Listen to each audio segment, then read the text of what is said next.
I rise today to discuss the spread of the Zika virus.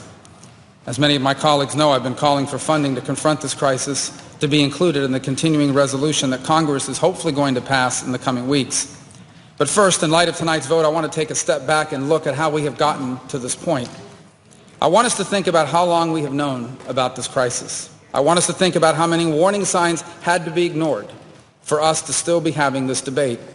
And I want all the American people who are concerned about and impacted by the virus to know the truth about our deliberations up to this point.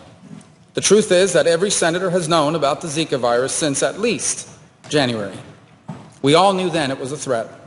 The World Health Organization warned in January that Zika would spread throughout most of the Americas by the end of this year. In February, as the number of travel-related cases in the United States grew, President Obama made an emergency spending request of $1.9 billion. I supported that request. The vast majority of Congress, for political reasons, did not.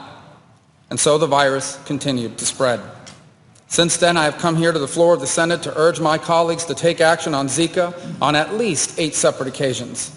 I've written letters. I've written laws. I've supported every single Zika proposal that has come before the Senate, regardless of which party wrote it. Tonight will mark the 12th time that I have voted to move forward on funding to take on Zika. But tonight, for the third time, the minority party, the Democrats in the Senate, have blocked more funding to fight this virus. And I want to be frank. At times, my own party has not taken the issue seriously enough either. In the 8 times that I've come to the floor to deliver speeches about this issue, I have called out both parties. And I have repeatedly warned that it was only a matter of time before we had a mosquito transmission in the mainland of the United States. Tragically, that time has now come, and with it, an increase in infections. When we last voted on this issue in July, there were approximately 1,300 cases of Zika in the continental United States and 2,900 cases in U.S. territories. Since that time in July, these numbers have more than doubled to over 2,700 cases of Zika in the continental United States and over 14,000 cases in U.S. territories, particularly Puerto Rico. That includes 625 pregnant women whose babies are now at risk of complications, including very serious ones like microcephaly. These are not statistics. These are real people. As the infection rate continues to snowball, our health officials and experts desperately need additional resources to combat this crisis. I continue to support supplemental legislation to fund the fight against Zika, but we simply cannot afford to wait any longer. And that's why I have requested that any legislation to fund the federal government beyond the 30th of September include additional resources to combat and hopefully through a vaccine eradicate the Zika virus. This is, for Congress, our moment of truth on this incredibly dangerous issue. We are going to continue to see more explosive growth in infections if people keep conspiring for political reasons in an election year to do nothing.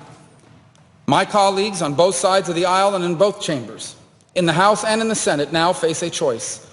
Are the political points you hope to gain from posturing on this funding really more valuable than saving the lives and protecting pregnant women and preventing unborn children from being afflicted by this disease?